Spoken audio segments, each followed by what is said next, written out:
മോണി കട്ടായിപ്പോയത് എന്തുകൊണ്ടാണ്? അത് എനിക്ക് കുറേ കാര്യങ്ങളൊക്കെ ഉണ്ടായിരുന്നു. ഞാൻ നാട്ടിൽ വന്നു കഴിഞ്ഞിട്ട് ഇവിടെ അമ്മ എൻ്റെ അവിടെപ്പം ഉണ്ടായിരുന്നു. അപ്പം മരിച്ചു. അമ്മ ഒരു 6 മാസം കഴിഞ്ഞപ്പോൾ മരിച്ചു. അത് കഴിഞ്ഞ് ഞാൻ വീഡിയോ ഒന്നും ഇട്ടില്ലായിരുന്നു.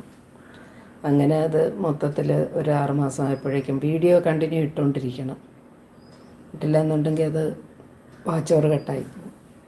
പിന്നെ 2 പ്രാവശ്യം വീണ്ടും അത് എൺ ചെയ്ത് വന്നു. ഞാൻ ശ്രദ്ധിക്കാതെ അങ്ങോട്ട് മുന്നോട്ട് പോയി. 2 പ്രാവശ്യം അങ്ങനെ തന്നെ. പിന്നെ എന്തുണ്ട് വിശേഷം? സുഖമായിട്ടിരിക്കുന്നു മാത്യുസേ?